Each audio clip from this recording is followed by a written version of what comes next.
অষ্টম শ্রেণীর ছোট বন্ধুরা শুভেচ্ছা নিও। আজকে আমি তোমাদের সামনে একটি নতুন ভিডিও নিয়ে উপস্থিত হয়েছি। সেটি হচ্ছে 7.2.2 এর একটি অভিজ্ঞতা এবং চলো আমরা একটু পড়ে দেখি। 7.2.2 এ বলা হচ্ছে read the text a day to remember a written by Shaoli. A girl like you, then look at the meanings in the given table and find out the words in the story. Next, make sentences with the words. অর্থাৎ শাওলির লেখা এই day to remember টেক্সটটি পড়ে তারপর সারণীতে দেওয়া অর্থগুলোর মূল শব্দ গল্প থেকে খুঁজে বের করো এবং পরে শব্দগুলো দিয়ে সেন্টেন্স তৈরি করো। তো চলো, অর্থাৎ এই এ ডে টু রিমেম্বার টেক্সটটি পড়তে হবে, তারপরে সেই আলোকে তার মধ্য থেকে মূল শব্দগুলো বের করে তার থেকে ওয়ার্ড তৈরি করতে হবে। তো চলো আমরা এ ডে টু রিমেম্বার গল্পটি একটু দেখে আসি। এই যে বন্ধুরা, এটা হচ্ছে আমাদের মূল টেক্সট বই। এই বই থেকে এ ডে টু রিমেম্বার গল্পটি লিখেছে শাওলি নামক একটা মেয়ে। এই গল্প থেকে মূল ওয়ার্ডগুলো নিয়ে আমাদের এই গ্যাপটা পূরণ করতে হবে। অর্থাৎ আমাদেরকে শব্দের অর্থ বুঝে আরও মেক সেন্টেন্স করতে হবে বা বাক্য লিখতে হবে। তো চলো আমরা একটু চেষ্টা করে দেখি।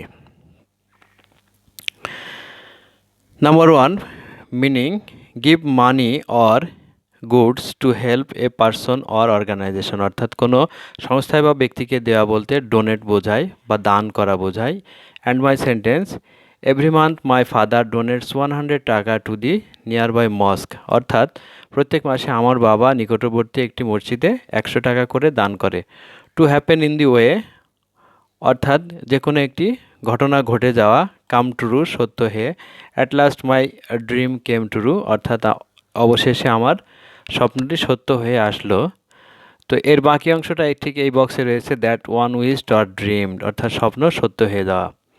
এ group of people living in the same, অর্থাৎ একইভাবে একই জায়গায় একটা দল বাস করা, তাদেরকে বলা হয় সম্প্রদায়।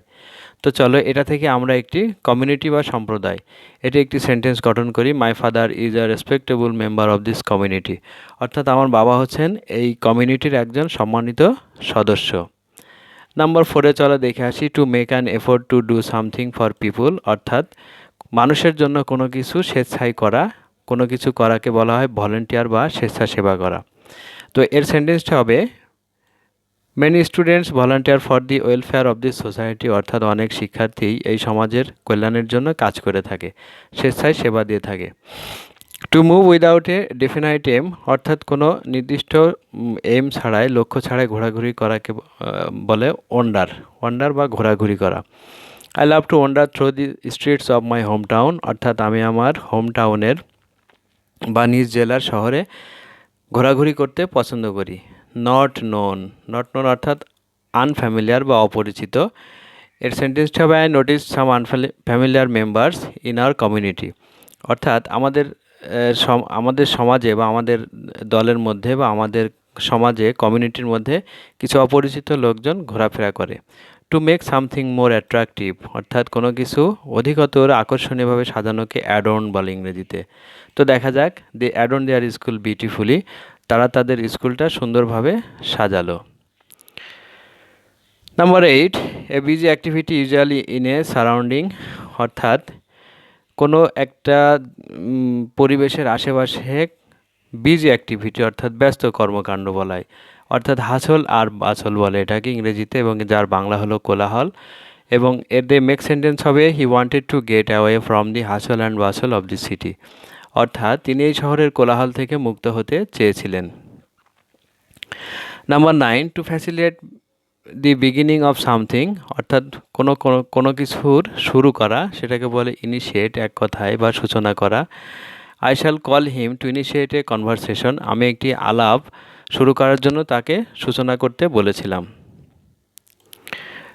To keep something pleasant in your mind for a long time, অর্থাৎ মনে কোনো কিছু দীর্ঘ সময়ের জন্য রাখাকে বলে চেরিশ বা মনে মনে পোষণ করা বা মনে পোষণ করা। এর বাক্য হবে I cherish the memories of the trip, আমার সেই ভ্রমণের কথাটি মনে পড়ে বা স্মরণে আসে। সো ভিউয়ার্স, আশা করি তোমরা আজকের এই ভিডিওর মাধ্যমে 101 পৃষ্ঠার finding words and making sentence with this words বিষয়টি বুঝতে পেরেছো। তো পরবর্তীতে আরও নতুন নতুন ভিডিও পাওয়ার জন্য আমাদের চ্যানেলে সাবস্ক্রাইব করে আমাদের সঙ্গে থাকো। আল্লাহ হাফেজ।